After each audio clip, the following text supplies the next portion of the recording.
శివాజీ గారికి ఇచ్చేద్దాం.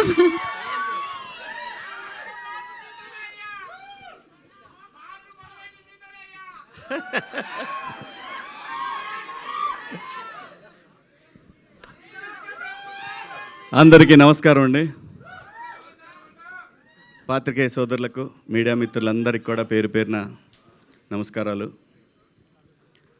ఈ సినిమా ఎలా ఉంటుందంటే, మనం కేఎఫ్సి సెంటర్కి వెళ్ళి మంచి చికెన్ బకెట్ తీసుకొని వెళ్ళి కూర్చుంటే ఎట్లా ఉంటుందో వేడి వేడిగా తింటా ఆ మజాని ఎంజాయ్ చేస్తా, అలా ఉంటుంది ఈ కేఎఫ్సి నుంచి వచ్చే సినిమా. ఇదైతే పక్క. అక్కడ చూడండి, ఆయన అసలు పెట్టారు కోనా ఫిలిం కార్పొరేషన్ కేఎఫ్సి. ఏ మాత్రం ఆ బ్రాండ్కి తగ్గదు. ఇది చాలా మంచి లవ్ స్టోరీ అండి. ఇది నాకు కథ తెలుసు. మనల్ని ఒక పాత్రకి అడిగారు, ఏ పాత్ర అయి ఉండొచ్చు, రొటీన్గా ఉంటుందని నేను మా వాడితో అన్నా, వద్దురా ఇది దీంట్లో కాదులే, మనం వేరే దాంట్లో చేద్దాం. పైగా మా శ్రీదేవి తను ఎంత గొప్ప ఆర్టిస్ట్ అంటే, మీరు అమ్మాయి రీల్స్ ఏమైనా చూసారా? ఓరి బాబో ఏం ఎక్స్ప్రెషన్స్. నాకు కోర్టు సినిమా చేసేంత వరకు ఎవరి పిల్ల ఏదో ఓకే ఎర్రగా బుర్రగా ఉంది, బాగుంది, తీసుకున్నారు హీరోయిన్ అనుకున్నా. ఆ సినిమా అయిపోయినాక 6 నెలలకి తనకు ఒక రీల్ పెట్టానమాట శ్రీదేవికి. ఏటమ్మా ఇదే అని అన్నా. అస్సలు బాబోయ్, ఇందాక అదే చెప్తున్నాను. అందుకు ఎంత మంచి ఆర్టిస్ట్ అంటే చాలా చాలా మైన్యూట్గా ఉంటాయి తన రీల్స్లో ఇచ్చే ఎక్స్ప్రెషన్స్. చాలా గొప్ప ఆర్టిస్ట్ అవుతుంది, చాలా దూరం వెళ్తుంది. అలాగే రోహన్ ఏదోట్లే అబ్బా, నా ఇష్టం వచ్చిందంట మంగపతి ఇక్కడ. నాకు అది కన్ఫ్యూజు. మాకేమో 90sలో రోహన్ గాడు ఉన్నాడు, ఈయన రోషన్ గాడు. ఎక్కడ తెచ్చేది నేను? సరే, వీళ్ళిద్దరూ very close to my heart. So మంచి డాన్సరు, మంచి టైమింగ్ ఉన్న artist, long way to go. పైగా మనోడి హ్యాండ్ కూడా మంచి లెగ్, బ్రహ్మాండంగా వరుసన మంచి మంచి బ్యానర్స్లో మంచి సినిమాలు చేస్తున్నాడు, మంచి బిహేవియరు. సో ఇది చాలా ఇంపార్టెంట్ అప్కమింగ్ ఆర్టిస్టులకి. సో ఇవన్నీ పుష్కలంగా ఉన్నాయి మా వాళ్ళు. చాలా బాగా చేశాడు ఈ సినిమాలో. మీకు మనోడి డ్యాన్సుల గురించి మీకు చెప్పేదే ఉంది. అందరూ బాగా చేశారు. డైరెక్టర్ గారి కథ నేను విన్నాను, చాలా బాగా చేశాడని చెప్పారు. సో కోనా గారి ఆ గొడుగు కింద వీళ్ళందరూ కూడా చాలా సేఫ్ జోన్లో ఈ సినిమా నుంచి నెక్స్ట్ లెవెల్కి వెళ్ళబోతా ఉన్నారు వీళ్ళందరూ. ఖచ్చితంగా కోనా గారి ఫోటో వాళ్ళ జీవితకాలం పెట్టుకోవాలి, కొత్త డైరెక్టర్ కానీ వీళ్ళందరూ కూడా. ఎందుకంటే వీళ్ళందరికీ ఎవరికి తెలీదు, ఈవెన్ మన శివగారికి కూడా తెలీదు.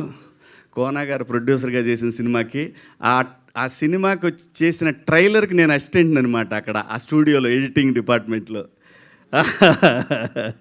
రాజ్భవన్ రోడ్లో. తోకలేని పెట్ట ఇది ఆయన ప్రొడ్యూసరు, నేను అప్పుడు ఎడిటర్గా పనిచేస్తున్నాను. సో ఆ సినిమాకి ఒక సీనియర్ ఎడిటర్ ఉన్నాడు, ఆయన దగ్గర నేను ఆ టైంలో నేను అసిస్టెంట్గా పనిచేస్తున్నానండి. అక్కడ పరిచయం, నాకు అక్కడ తెలుసు, నేను పరిచయం లేదు ఆయనకి, ఆయన నాకు తెలుసు.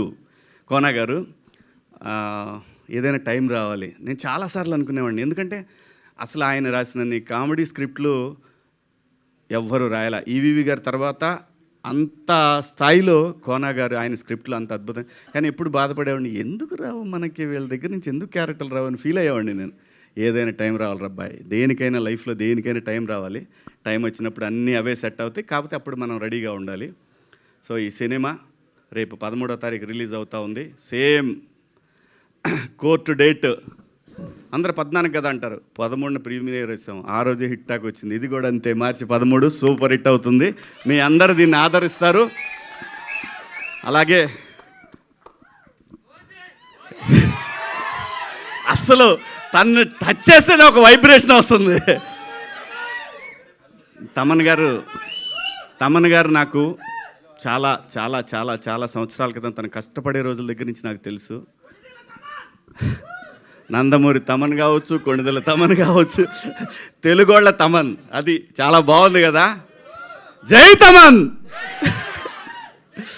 సో అందరికీ కూడా పేరు పేరున ఇక్కడికి వచ్చేసిన మీ అందరికీ కూడా thank you so much. Thank you Kona గారు పిలిచినందుకు.